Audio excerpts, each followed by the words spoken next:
Dr. Dre is a genius. Um, but Easy, he was the gangster.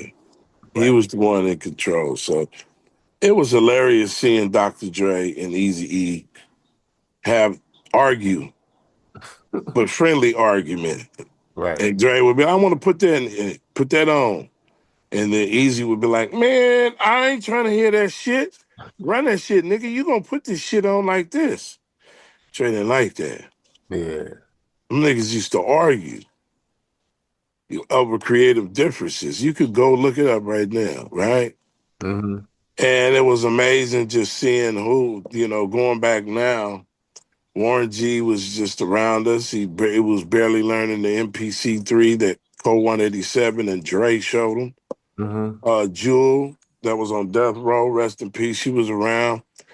Suge, it was just amazing because you got to remember, death row ain't no difference than a mirror of Ruthless Records. Yeah. Because of the success of Ruthless Records is the reason why from that tree you have death row.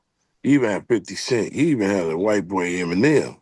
Wouldn't be nothing if Easy E didn't put up his dope money to make this shit happen.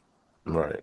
So without Easy and Jerry Heller, because he had that Jewish line, love him or hate him, Hmm. is the reason why we're here today. And so many people from a suppressed environment in ghettos and hoods were able to get put on and them lives saved. So Easy saved lives, brother. He was an incredible individual. That's one situation. And then another situation is seeing Tupac. That was my little bro. We had mutual business partners, a cat named Atrium, who managed the Digital Underground. And at a time when Pac was getting put on the same song, he always used to come to LA and migrate. Hmm. Besides messing with a lot of cats in Oakland, he Right. used to come mess with Above the Law, Cocaine, and Laylaw. That was Hmm. our little bro. You can even look it up. 1992, Cocaine, Tupac, and Cole 187 performing at the Jamaica House in Hollywood in 92 when he had the Nefertiti chain. Hmm. Well, he came up to that show after doing something like Poetic Justice or something, or Hmm. whatever it was. So Pac was our family, and seeing him in the studio at a time where you never heard the word G-Funk, he was like, man, what's that style of music y'all do? Hutch said, we call it G-Funk.